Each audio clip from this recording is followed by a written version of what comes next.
Em nome do Pai, do Filho e do Espírito Santo. Amém. Salve Maria. Meus irmãos, hoje é dia 1º de outubro, celebração litúrgica de Santa Teresinha do Menino Jesus e da Sagrada Face. Eu tenho uma grande devoção por Santa Teresinha. Afinal, mesmo sendo padre diocesano, eu pertenço à Ordem Terceira do Carmo do Sodalício de Osasco, Sodalício de Santo Elias. Mas infelizmente, 1º de outubro de 2017 caiu num domingo e a celebração dominical tem precedência sobre a festa e celebrações dos santos. Então hoje nós celebramos o 26º domingo do tempo comum. Entretanto, a vocação de Santa Teresinha pode nos dar uma luz nova, ou como dizia o Papa Pio XII, um frescor novo sobre a problemática que as leituras nos apresentam. Vejam, na primeira leitura, Deus se queixa de que o povo o culpa pelos seus males. O povo judeu estava, inclusive, pensando que Deus era mau, que Deus era injusto, que Deus estava castigando o povo por causa dos seus pecados. E Deus afirma que não se trata de um castigo, mas tão somente da consequência natural do pecado. O pecado traz o mal ao mundo. O pecado destrói as relações naturais. Por isso que o Senhor afirma, se o justo se afasta do meu caminho, ele morre por causa do seu próprio pecado. Não se trata de maneira nenhuma de um castigo divino.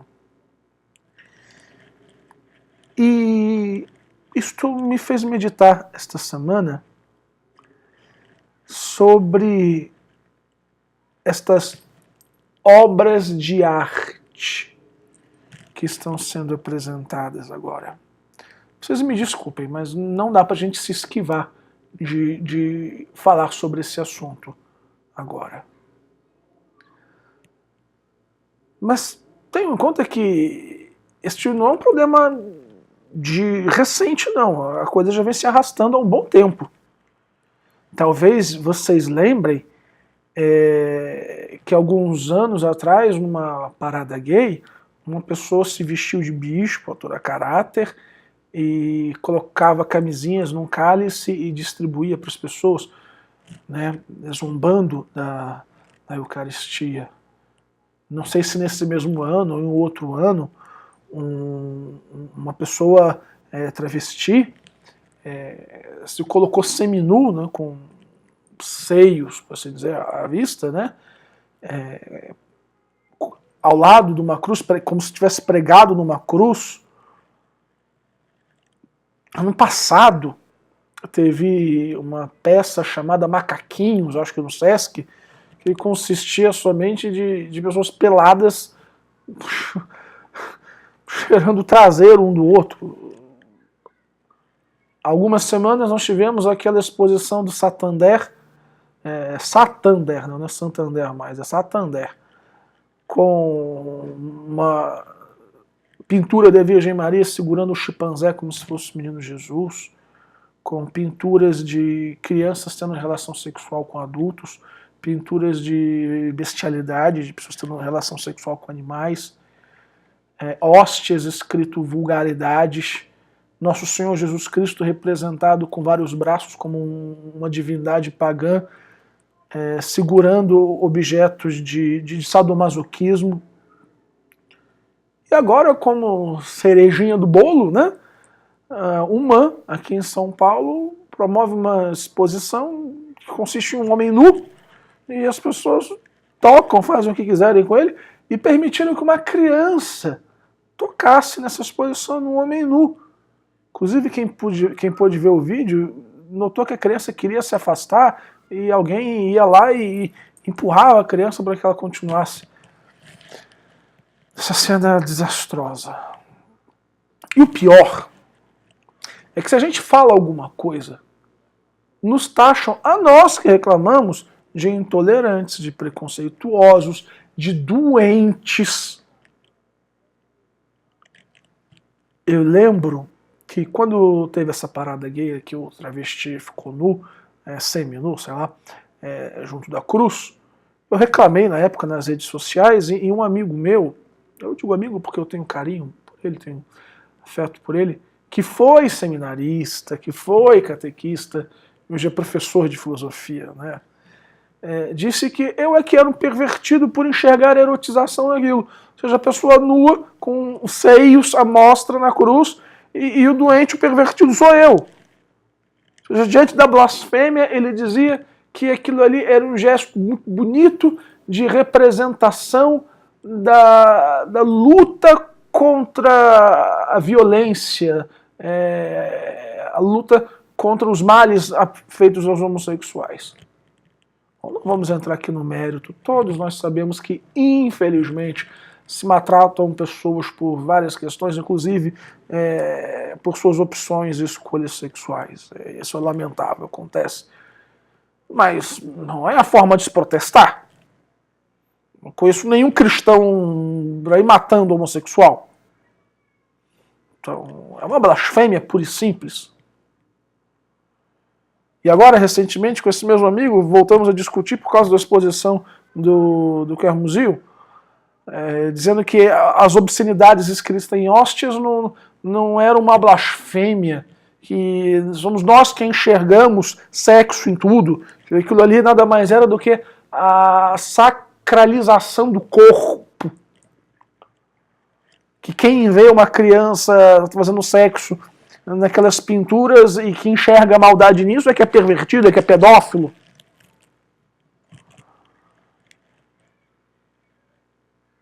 Mas a gente nem precisa ir assim tão longe, sabe? A gente nem precisa falar tanto dos problemas da sociedade. A gente pode voltar e olhar para dentro da nossa casa, que a gente vai perceber que também existem muitas coisas que não estão de acordo com o plano de Deus para a família, o plano de Deus para a sociedade. Eu escuto muito, mas muito mesmo sem confissão, principalmente mulheres, né? Homens também, mas principalmente mulheres, dizendo que os maridos chegam em casa e não dão atenção para ninguém, que não conversam, que ficam até dormir lá na cama, no celular, no WhatsApp, dizendo que estão trabalhando. Eu passo o dia inteiro na firma e ainda fica trabalhando até a hora de dormir em casa no celular. É óbvio que não é. Óbvio que tem coisa errada aí, né? Muitas pessoas que reclamam do que acontece com seus filhos, que com 11, 12 anos já bebem, enche a cara, fumam narguile, que com 11, 12 anos estão namorando, 14 anos estão meninas grávidas, filhos que já não respeitam mais os pais, que não têm um mínimo de aproximação ou de diálogo familiar. O que está acontecendo? Parece uma família doente, uma sociedade doente. E vocês reparem que é próprio de quem está doente não perceber o que está de errado. É próprio, por exemplo, do pedófilo não ver malícia em suas ações. É próprio do pedófilo pensar que uma criança está preparada para um relacionamento com um adulto. Então, como que a sociedade foi ficar assim tão doente? Como que a nossa família adoeceu a ponto da nossa casa ser muitas vezes o pior lugar para a gente ficar, da gente preferir ficar na rua a estar em casa, preferir estar na casa dos outros a nossa própria? O que aconteceu? Como nós chegamos a este ponto? Bem, muitas pessoas, respondendo essa pergunta, acabam colocando a culpa em Deus. Igualzinho na primeira leitura. Deus é injusto, Deus nos castigou, Deus é mau. Onde está Deus que não viu meu sofrimento? Onde está Deus que não intervém diante das situações difíceis da minha vida? Outros também não assumem a responsabilidade, mas culpam os outros, né? A culpa da sociedade é da mídia de esquerda. Bom, é também. A culpa da minha família estar assim é inveja, é minha mulher, é meu marido, é minha sogra. A culpa é sempre dos outros. Nós precisamos perceber que se a sociedade chegou a este ponto de enfermidade, se minha família chegou a este ponto de desunião, certamente é porque minhas escolhas ou permitiram ou colaboraram para as coisas chegarem a este ponto. Eu provo isso com exemplos muito banais, muito triviais. Eu tenho 36 para 37 anos, né? Nasci nos anos 80, vivi minha adolescência nos anos 90. Quem tem mais ou menos essa idade, viveu essa época, deve lembrar ali que nos anos 90, todo mundo achava a coisa mais linda do mundo as crianças de 2, 3, 4 anos com shortinhos cavados, com um topzinho, com a cara cheia de maquiagem, dançando as músicas de sucesso daquela época, de Boquinha da Garrafa, de Seguro Tchan. Todo mundo achava a coisa mais linda do mundo. A criança fazendo uma dança sensual, vamos dizer erótica, né, com letras de duplo sentido, mas assim, bem explícita, que se a criança não perceber com 10 anos, com 2, 3 anos, com 5, 6 anos já sabia o que era. Nós somos complacentes com essas situações. Lembra, naquela época tinha a banheira, né? As meninas na banheira de biquíni, os rapazes de sunga, de vez em quando escapavam o biquíni, mostrava demais, sem querer. Não era. Tinha as dançarinas seminuas. E a gente achava tudo isso muito bom, muito bonito. Mas acontece que as mães que hoje levam seus filhos pequenos para exposições onde tem gente pelada para ser tocada, é que foram as crianças que dançaram na Boquinha da Garrafa há 20, 30 anos atrás. Esses professores jovens de filosofia, de sociologia, que tentam nos fazer engolir ideologia de gênero goela abaixo, foram os que passaram por essas experiências, que foram educados no construtivismo, a pedagogia maligna de Paulo Freire, e que perpetuam os males do construtivismo. Não sei se vocês sabem, mas eu vi esses dias uma pesquisa de que o QI do brasileiro tem caído nas últimas décadas por conta justamente do construtivismo. Essa pedagogia falida, essa pedagogia com inspiração comunista.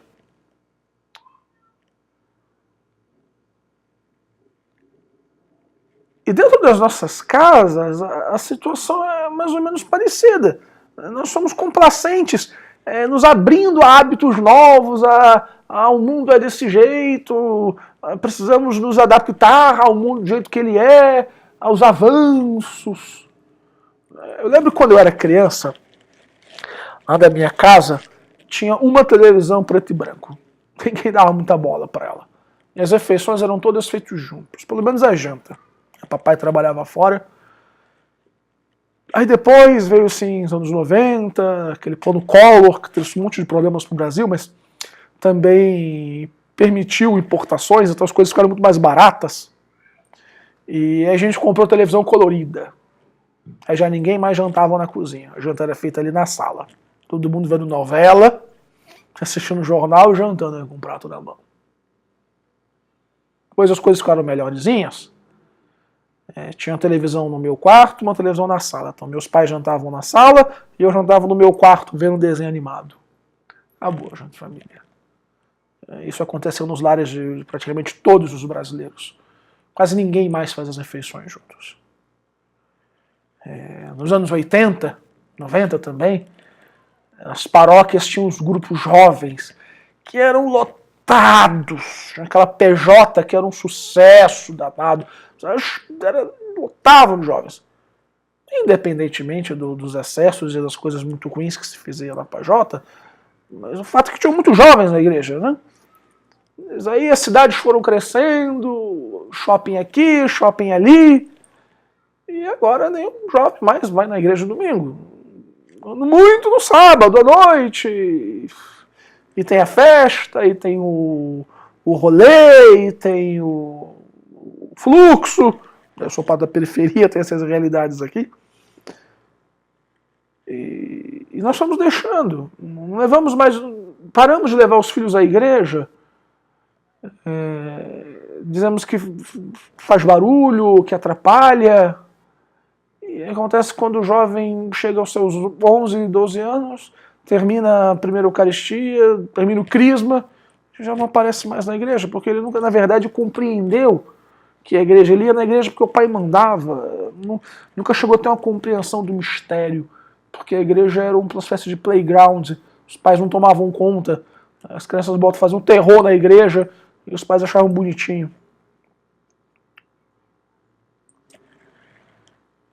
E nós estamos pagando agora o preço da nossa iniquidade. Nós estamos pagando com morte, para usar a linguagem bíblica, por nos termos afastados dos caminhos do Senhor. Bom, padre, então está tudo perdido? Não tem mais jeito? Tenho que me conformar com uma sociedade doente? Tenho que aceitar que vou ter que criar meus filhos numa sociedade doente? Que vou mandar meus filhos para a escola para que, em vez de eles aprenderem as disciplinas acadêmicas, aprendam ideologia comunista, ideologia socialista? Tenho que me conformar com isso? Tenho que me conformar com a minha família assim, mais ou menos? Tenho que me conformar com não ter vontade de ir para minha casa? Claro que não. A primeira leitura de hoje também nos diz que quando o ímpio se converte, que quando o ímpio volta a viver a palavra de Deus, ele já não vai mais morrer. Ele está salvo da morte. Ou seja, há esperança para a nossa família, há esperança para o Brasil. Nossa Senhora disse que o Imaculado Coração triunfaria. Então nós não estamos destinados à perdição. Eu entendo que as coisas parecem desastrosas, mas há de haver um ponto de virada. Basta que nós nos coloquemos como o salmista, que implora que Deus lhe mostre o caminho a seguir.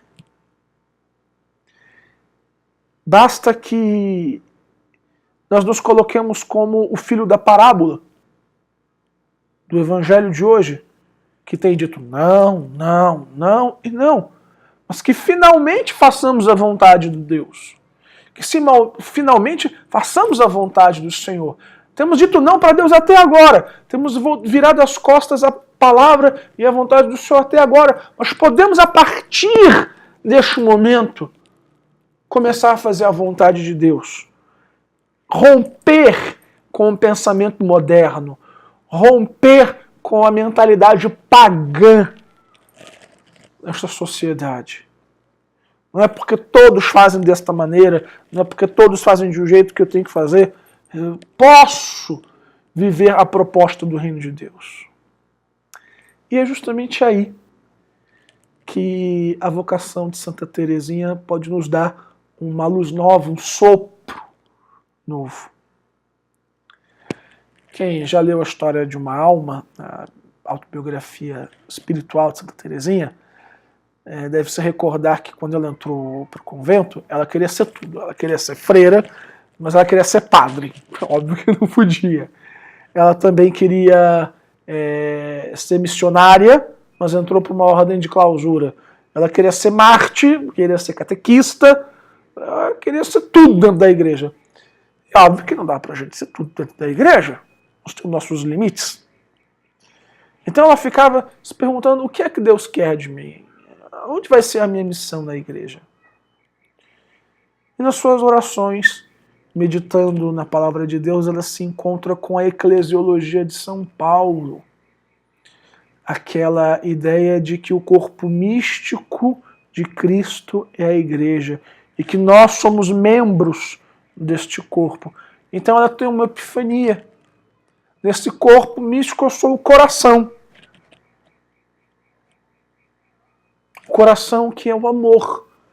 Por isso que Santa Teresinha diz, na igreja eu serei o amor. Santa Teresinha, ela redescobre aquilo que São Paulo disse na segunda leitura hoje. Que a vida do meu irmão importa mais do que a minha. E é somente pelo amor, não um amor abstrato, um amor de livros, mas a vivência concreta de gestos e de atos de amor é que salvarão estes tempos em que nós vivemos de sua doença, de sua enfermidade. Será somente o amor que restaurará a nossa família.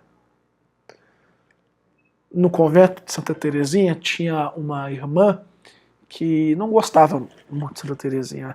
Achava que ela era mimadinha, que ela fingia ser tão doentinha e tão frágil para não participar das atividades ordinárias da casa.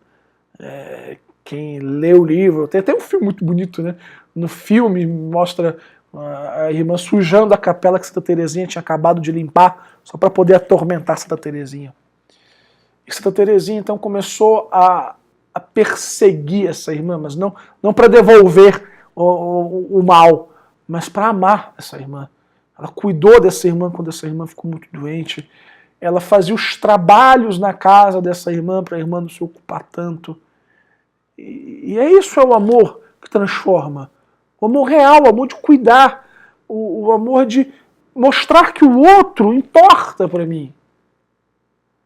Ou seja, na vida concreta, é o marido que chega em casa, deixa esse bendito desse celular na gaveta. Não precisa disso, a gente viveu a vida inteira sem celular. Tira o negócio que tem que trabalhar com o celular 24 horas, a gente sabe que não é verdade. Não se engane, não engane os outros. Deixa o celular na gaveta. Pergunta para sua esposa como foi o dia dela. Elogie sua esposa. Chama ela para sair, namora. Puxa vida.